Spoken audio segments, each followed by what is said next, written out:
अस्सलाम वालेकुम दोस्तों, मैं अली खरल और आज साढ़े नाल ने पाकिस्तान की पंजाबी शायरी की खूबसूरत आवाज़ और मेरी मुराद सर सईद असलम साहब और राय अमर शहजाद साहब। सर जी शेर के कल ईद आई माफ़ करेंदे रहे बंदे लगदे तू तकसीरां, मैं भी उधर दे जिंदान च बह के लईयां साबका कड़ तस्वीरां, ते किसे दौर दे कार्ड ते भन्नी होई वंग, मैनू दस दे रह तदबीरां, तू भी तालब ईद ते पढ़ लियां कर किसे नां दियां कुछ तकबीरां। जी सर। तजम्मल कलीम साहब दे शेर ने दो कहंदे ने कि अंदर फिर कड़च ना होवे, वाह, अंदर फिर कड़च ना हो, कड़च ना होवे, गैर दा दस्या सच ना होवे, मौत ते वादा कोई नहीं भुलदा, वाह, बंदा असलों खच ना होवे। वाह वाह वाह। अकरम रियान साहब ने कहते हैं कि जिस थां ते शायरी नहीं पहुंचदी, वाह, याद रखना रोशनी नहीं पहुंचदी। वाह वाह, जिस थां ते शायरी नहीं पहुंचदी, वाह, याद रखना रोशनी नहीं पहुंचदी, आत्मा दा की करा परमात्मा, वाह, आत्मा दा की करा परमात्मा, आत्मा नू शांति नहीं पहुंचदी। वाह वाह वाह वाह। सर जी शेर के जिंदगी दे के दोस्ती लई आई, जेड़े सज्जन बनावें लग्या, उन्हां कमलियां निपे होए वक्त ना वेखे, मैनू ज़हन तू लावें लग्या, ते कुछ जख्म ता तालिब रह वंजणे उनदी याद भुलावें लग्या, ये तां मुड़ भी दिल है कागज फट वेंदा है कोई लफज मिटावें लग्या।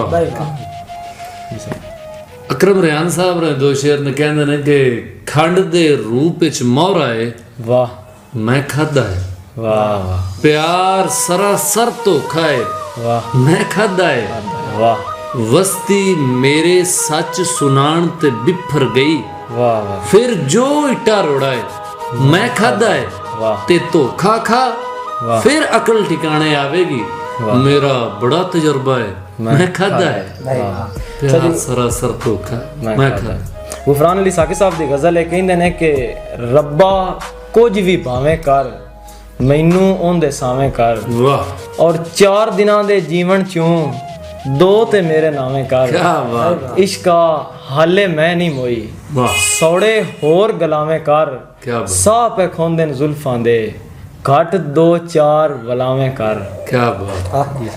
जमल कलीम साहब ने कहते हैं कि केड़ा हथ नहीं जरदा मैं, वाह, केड़ी साह नहीं मरदा मैं, वाह, हसन वाली गल ते भी हस नहीं सकिया डरदा मैं, वाह, ओए किस्मत लुटन आई सी, वाह, करदा ते की करदा मैं, वाह, ओए खुद मरिया वा तेरे ते तेथों नहीं सा मरदा मैं। वाह वाह। सजीरा अब्दुल हफीज बास साहब की गज़ल है, कहते हैं कि मैं अपने सुख सारे सजना, तेरे नां तू वारे सजना, वाह, औजड़ राह ते हथ छड़वाया, भार चवा के भारे सजना, वाह, कसमां वादे प्यार परीतां, कसमां वादे प्यार परीतां, तैनू भुल गए चारे सजना। वाह वाह। ये सर सुन लो इश्क बीमारी दा, वाह, ताप कसमे वारी दा, वाह वाह, कच्चे घर नहीं लुट्टी दे, वाह, मोया नू नहीं मारी दा, वाह, जे बुंदी है बोलण लई वाह, खम लेंदे ने आरी दा, वाह वाह, प्यार खरीदण आया सी मूंह ते वेख व्यापारी दा, वाह, अथरू पीने पैंदे ने या फिर दिल नहीं आरी दा, सुन लो इश्क बीमारी दा, ताप कसमे वारी दा। राजी दौड़ा के कदी वेखी चन बेआब माही, या रक्स किसे बिस्मिल दा, या तड़प चकोर दी वेखी होवी तक चेहरा महका मिलदा, नहीं ते सुनिया हो सी या आध राती कदी शोर किसे पागिल दा, कुल मंजर जोड़िया हिक बन दई तैं बिन गुफरान दे दिल दा। ये साडी आखिरी शेर। गोहर वरिया साहब ने कहते हैं कि की दसां मैं, वाह, की दसां मैं की बीबा निकल गया, वाह वाह, मेरे हुंदियां मेरा वेला निकल गया, वाह, ओए लोकां लई ते सिर्फ दिहाड़ी टुटी सी, वाह, मेरे ज़हन चों घर दा रस्ता निकल गया, वाह वाह, गोहर मैनू मान बड़ा सी यारां ते, वाह, ਆਖਰ ਜੇਬ ਚੋਂ ਇਹ ਵੀ ਸਿੱਕਾ ਨਿਕਲ ਗਿਆ। ਵਾਹ ਵਾਹ ਕੀ ਦੱਸਾਂ ਮੈਂ ਕੀ ਬੀਬਾ ਨਿਕਲ ਗਿਆ, ਵਾਹ ਮੇਰੇ ਹੁੰਦਿਆਂ ਮੇਰਾ ਵੇਲਾ ਨਿਕਲ ਗਿਆ। ਵਾਹ ਵਾਹ ਦੋਸਤੋ, ਅਗਰ ਸਾਡੀ ਵੀਡੀਓ ਚੰਗੀ ਲੱਗੀ ਹੋਵੇ ਸਾਡੇ ਚੈਨਲ ਨੂੰ ਸਬਸਕ੍ਰਾਈਬ, ਪੇਜ ਨੂੰ ਫੋਲੋ ਔਰ ਵੀਡੀਓ ਨੂੰ ਅੱਗੇ ਸ਼ੇਅਰ ਕਰ ਦਿਓ।